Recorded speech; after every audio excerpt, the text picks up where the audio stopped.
Welcome back, everyone, to another Hearts of Iron 4 Mod Spotlight. And this time we're going to take a look at Endsieg, because they recently re-released it on the workshop. And the main point of it, as you can see, is to add these 8 scenarios, or rather, well, actually there's no 1936 here. Huh.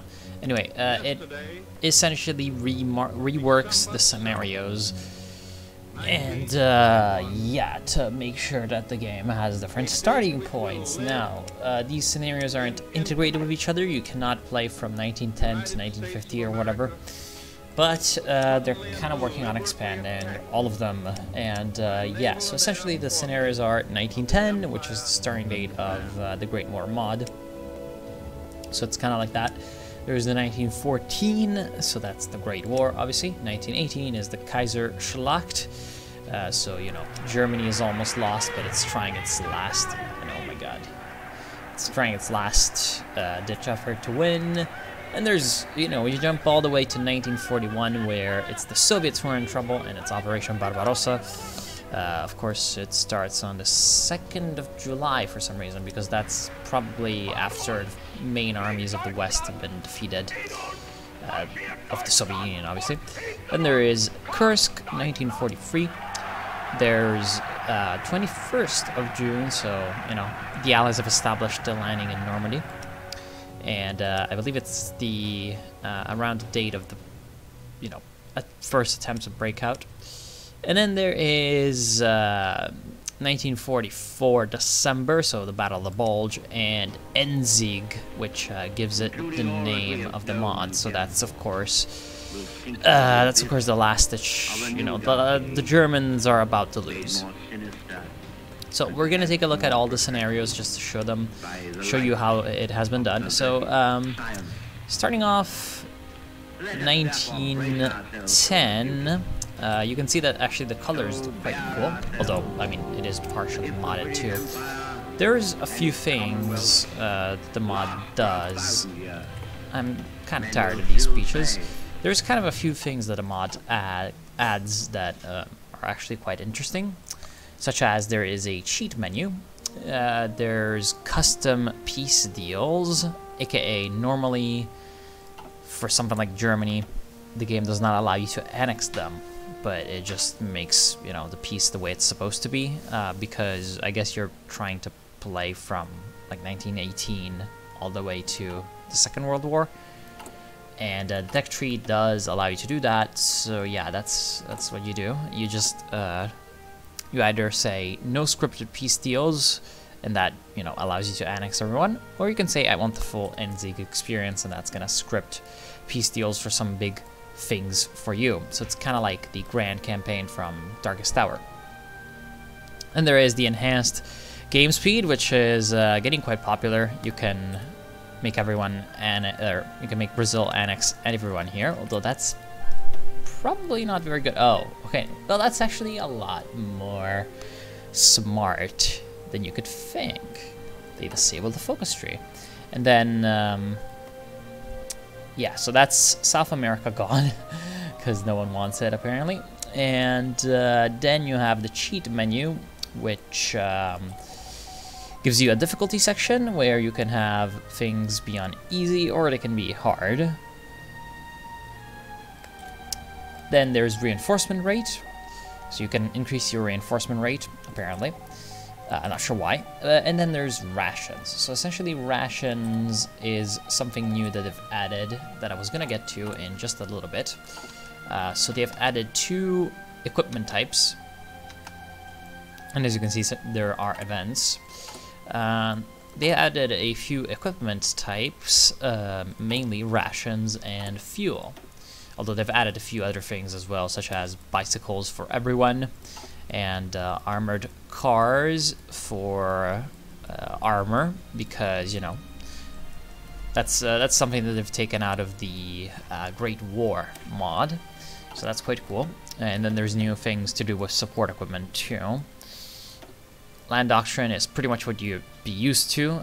You know, there's just a unified Great War doctrine. You go down it, and then you can branch off into the standard doctrines. So that's that part of the tech tree.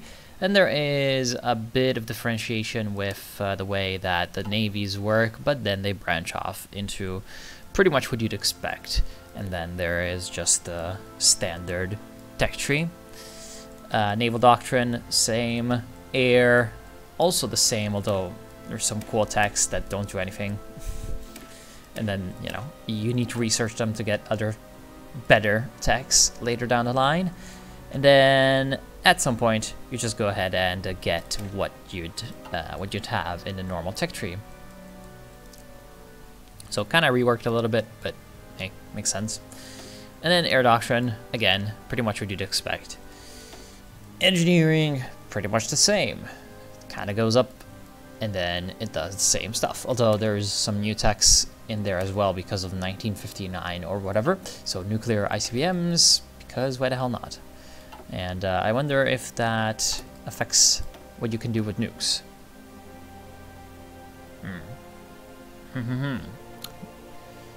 I'm not sure. I am very much not sure. And then industry, pretty much just the Great War mods industry system, just with some add-ons. You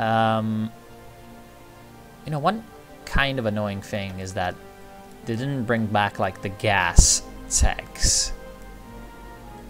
which is really sad, because in the Great War mod they looked really awesome. Oh wait, maybe they did they? No. Seems like they have a pretty standard artillery tech tree, which is sad. Yeah, you can still build those trenches. Every one of you remembers that, I think. Anyway, so that's that, pretty much. Not really a strange tech tree at all, just what you'd expect. They have some new ideologies in there. They've split off communist into left-wing radical, Leninist, and Stalinist, and anarchist. Obviously, anarchist, I think, means left-wing anarchist. And then there is populist, which I wish I didn't annex everyone into Brazil here, because there's the Mexican Civil War here at the start. So yeah, perhaps I should reload this. Hopefully it's going to be fast. Anyway, populist is essentially like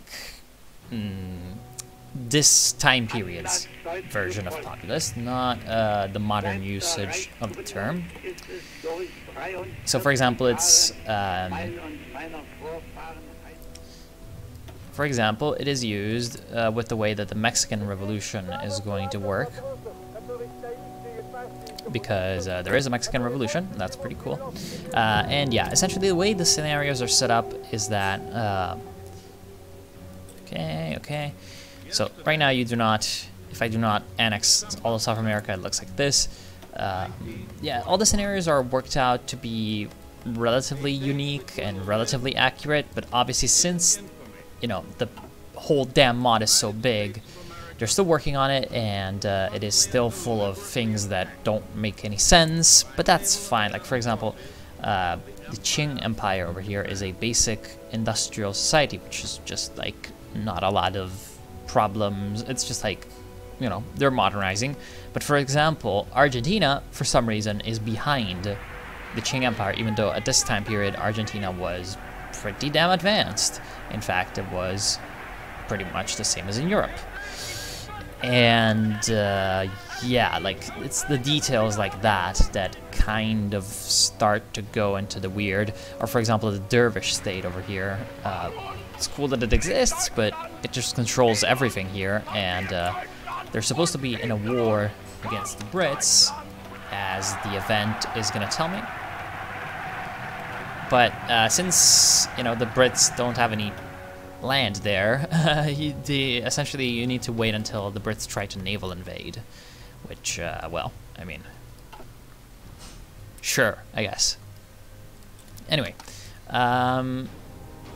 then yeah, the rest of the scenarios are obviously just about the build-up to the Great War.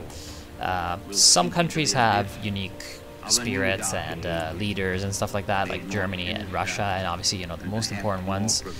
Most of them, they're just kind of derpy. And some of them actually have a unique focus tree, but most of them have a relatively generic one. So bear ourselves to give the British Empire and its commonwealth last for 1,000 years. So nothing too strange. And yeah, I mean, I guess you could say that there's a lot of interesting starting points. Like, for example, 1910 Ottoman Empire is very interesting. 1910 Korea, also very interesting. There's going to be the Chinese Revolution happening soon, you know, in late 1911. And yeah, there's a few other very, very interesting starting points, but it's pretty much just Hearts of Iron 4. Also, there's no Saudi Arabia yet, so obviously that's kind of interesting. I wonder. Wait a second. Wow. I wonder if there's like formables for countries that haven't quote-unquote formed yet. It doesn't look like it. Do you have cores there? No. I wonder if there's something that you can do to, you know, make them your own or whatever. Do you have a unique focus tree? No, you don't. So that's kind of there. Of course, there's going to be rebellions happening in the Middle East after the World War I. There's going to be all the countries popping out of Austria-Hungary. But overall, you know, that's the kind of scenario that you're in. And obviously, there's all the colonies in Africa. Then there's 1914, which we're going to take a look at like all of the scenarios. You get the gist of what the mod is supposed to be about. You know, not that much detail, but a lot of variety, definitely. So yeah, just going to show you all the scenarios and then call it a day. I just wanted to showcase the mod without really going too heavily into it.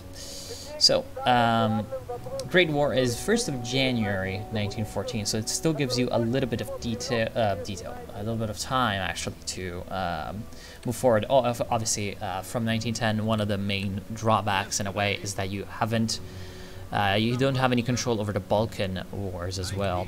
So yeah, the Balkan Wars are already done. Albania is in a kind of derp limbo state, you know, kind of, you could say, fought over between Italy and Austria-Hungary and Greece. And Bulgaria is rising up to become a challenge to the stability of the Balkans, and you know, it's going to get under the German wing. Russia still preparing itself for war, but now you have the Republic of China in the east. Now, one thing is that China's very bad in this. By the standards of other mods, it is not nearly as detailed. It's pretty much just always united, which obviously is a very unrealistic thing, but it's like whatever. It's fine. It does not really matter, because, you know, what can they do? Korea doesn't exist, because the Japanese Empire is great, and Meiji has died and given over to Taisho. Pretty much everything here is the same, except there's also the Senussi order. If you want, you can try to play as the Senussi and try to overthrow the Italian incompetence out of Libya. And yeah, so obviously the Ottomans are in an even weaker position because they've already lost a lot in the west and in the south. And by now, Mexico is exploding. So yeah, this is what I was talking about. And yeah, you can see that the Villistas over here, the faction that's led by Pancho Villa, famous later for raiding across the Rio Grande into the Texans. He is a quote-unquote populist, so yeah. And there's the Zapatistas down here, which are anarchists, which I'm not sure if I would agree. And there's the Mexican state under Huerta, the pro-German, and constitucionalistas, who are the conservatives, trying to overthrow the dictator, the military dictator Huerta. And yeah, so essentially that's the scenario. Pretty much nothing you wouldn't expect. And by the way, you obviously can custom strengthen a lot of people, although, like, it's not really that well developed compared to some others. For example, it's still Soviet. It's gonna strengthen Russia, but it's still Soviet, which is kind of derp. Kind of derp. And you can obviously do your own difficulties down here as well. In addition to the other difficulties that are specific to Endsieg. So the next one is 1918, and to really show a few of the other features, we have to go into the game for this one. So 1918, obviously the Kaiserschlacht most people are gonna play obviously as the like this is like the main attraction obviously of Endsieg, as you probably already know.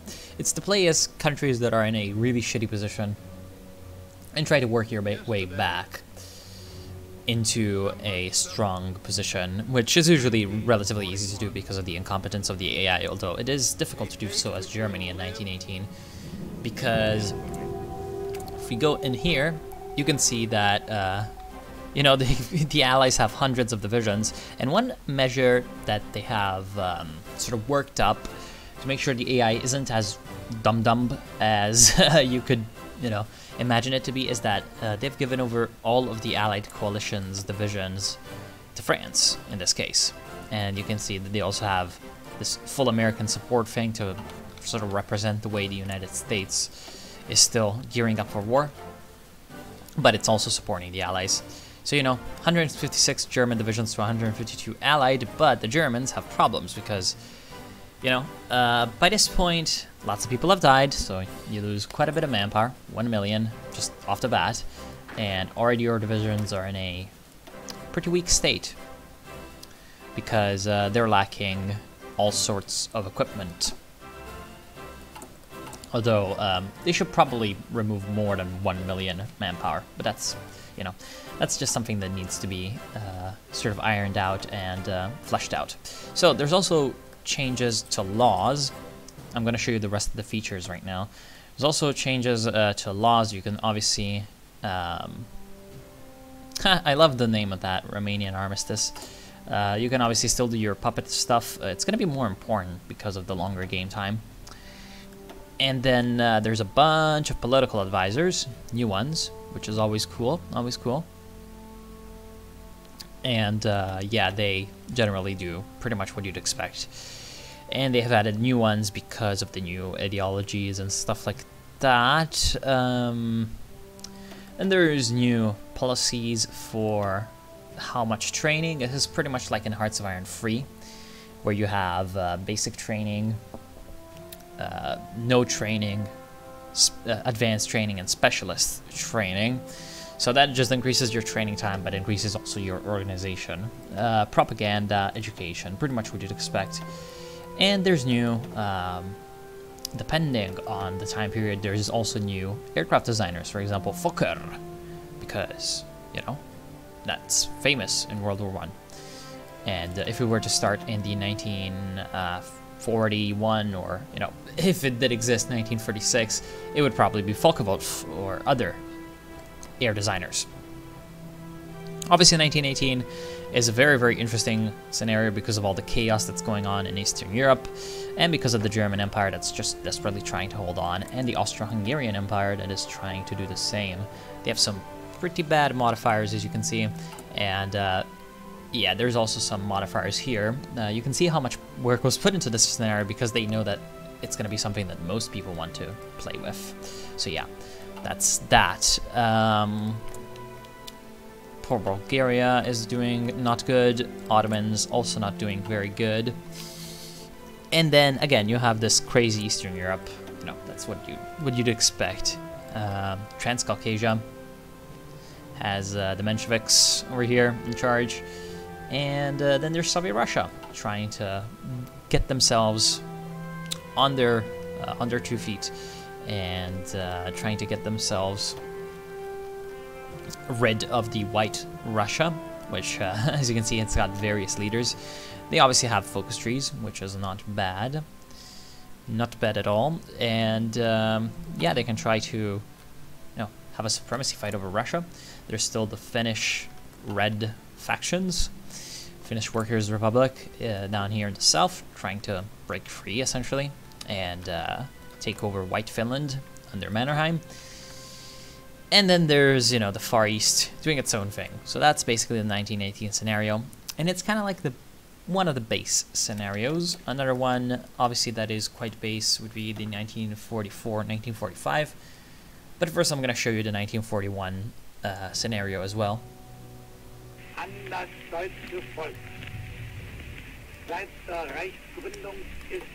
So obviously this one is Operation Barbarossa. Guessing that most people are going to want to play as the Soviets in here, or as the Brits.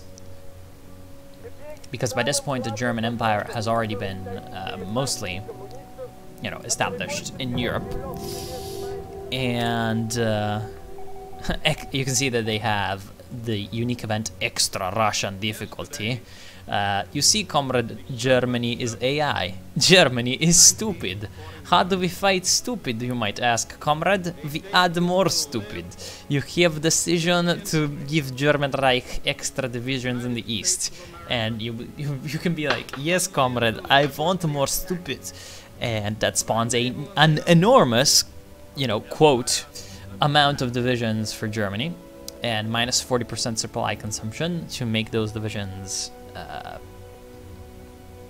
I want advanced, stupid comrade. I am stupid enough myself and do not consider myself a Soviet. So this spawns no divisions. Advanced stupid is just going to advanced stupid. So yeah, you can just, you know, increase the amount of divisions the Germans have by a ridiculous amount and make them really overpowered. Still the custom peace deals thing. Still the enhanced stuff. So yeah, you're in a shitty position as the Soviets. Yeah, you have a lot of stuff, as you can see. Some of them are actually from the focus tree, because you're using the normal focus tree, and you have a lot of that already taken. Undermatched Air Force. Well, that's not good for you now, is it? The German Reich also has their own stuff, obviously, and they also have the normal focus tree, just it's being used. Japan has the same with their focus tree that is already being used. Just like the Manchurians, I guess, although, no, never mind. They're still having to pick their own focus tree, so that's not, you know, that's not railroading you. And yeah, so main attractions of this scenario, obviously the Soviet situation as well as the Far East. And yeah, maybe the Brits if you want to retake Europe for democracy or something like that. Or maybe Italy if you want to finally win the war in Africa. And here we can see another example of what they're doing. You know, with Africa and stuff. Although for some reason they do not give these panzer divisions to Italy, which is kind of against their earlier policy of giving all the divisions on one front to one country. Although obviously sometimes that is not applicable, such as the Eastern Front, because here it does make a little bit of sense that everyone is separate and doing their own thing, because most of these guys kind of hated each other. Obviously, there's a real mess in the Balkans, you know, the Serbian state, the independent state of Croatia. This video has been flagged and demonetized already. So I do not, at this point, I do not care anymore. For some reason, there's this Italian Reichsprotectorate of Montenegro under an Italian person, you know, with that name. You definitely consider him Italian. And yeah, so that's basically 1941. And there's 3 more scenarios. Kursk, which I wonder if there's any special events for Germany during that one. So I guess we're gonna take a look at this one too. Oh my god, man, Goebbels is just, I'm getting tired of him. And then there's 2 more things for the Allies, obviously, which are quite awesome. You know, the 1944 D-Day scenario. And then there are the 2 Germany-centered Endsieg scenarios. So there is the Battle of the Bulge and the other one. So here, at this point, yeah, you don't really seem to have special events. Wait, why was Mexico annexed? Everyone's being called into the war. And this scenario is actually pretty good to explore another one of these mechanics that they've added, war exhaustion. And you can see that there is 500 war exhaustion right now in Germany, which gives all those bad things. And you can do some things, yes, some things, because things are good. You can take some actions to reduce that by, for example, paying political power.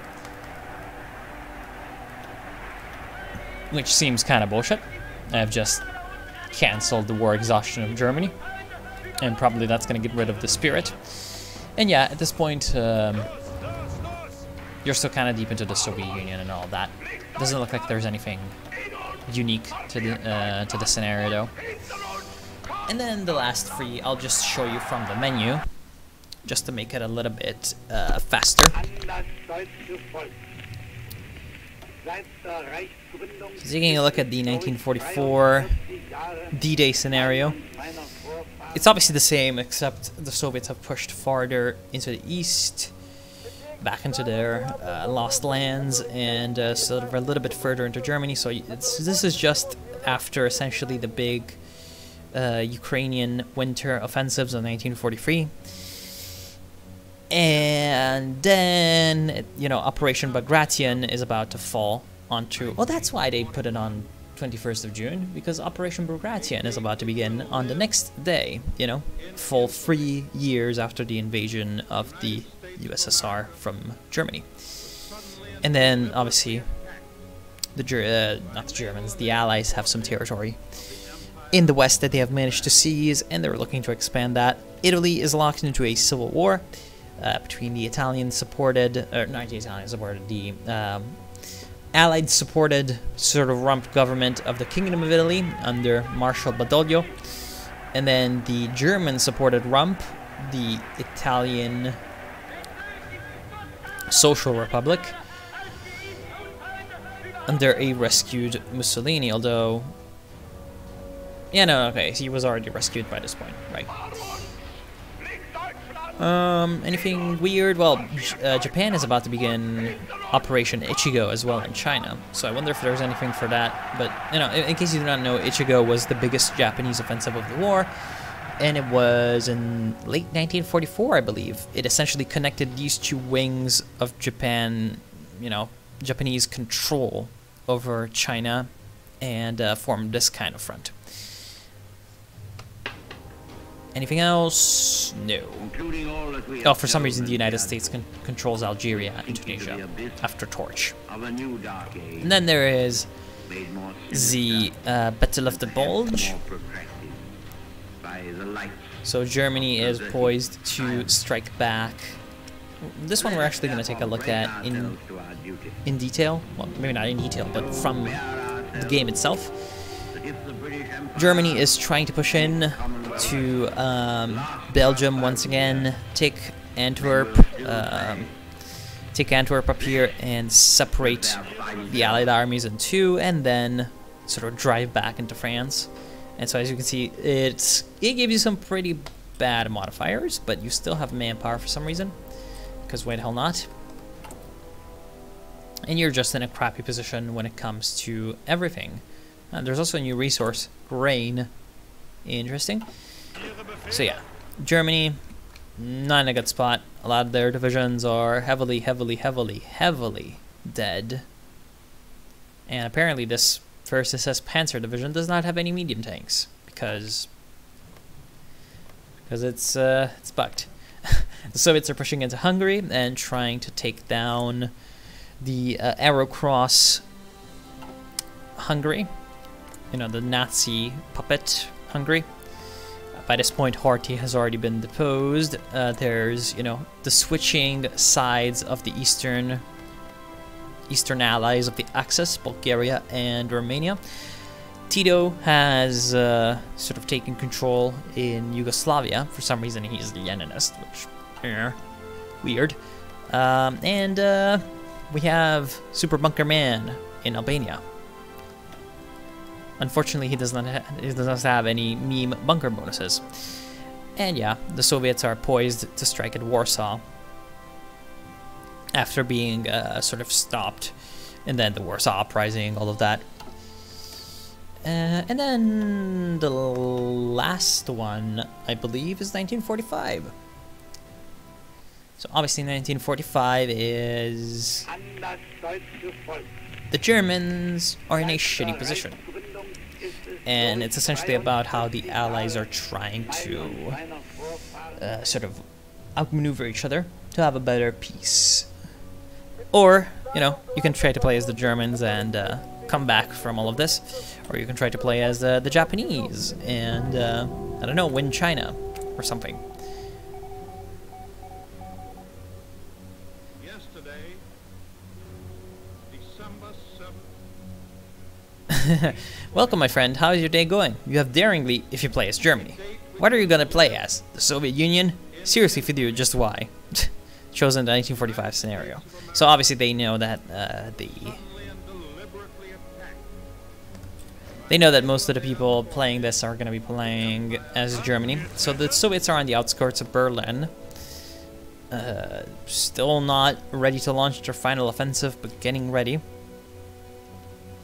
And sort of the last Axis counterattack, which was not the Bulge, it was in Hungary. The Battle of Lake Balaton has already failed. And or maybe it's actually about to begin. Right, I think it's supposed to just begin right now. And you're basically just, you know, shouting in the Führer bunker, das war ein Befehl, and saying that Steiner's attack is gonna make things okay. So yeah, now you're in a pretty shitty position as Germany. Have fun. That's pretty much the idea of this scenario. You can try, I guess, to play as the most rump state in history, the Slow Republic over here in Italy. Not sure why I said that in a English way. You can also, I guess, try to survive as Croatia, which is just like whatever. Or you can try to survive as the great Japanese Empire, which is not so great anymore because the Americans are taking over everything, and China is coming back as well. Anyway, that's Endsieg. So yeah, I want to thank you all for watching. Hope you've enjoyed. And I will see you soon. Oh, by the way, what's kind of funny also is that all the American and British divisions here are all Free France. So yeah, whatever. Hope you've enjoyed. I'll see you soon.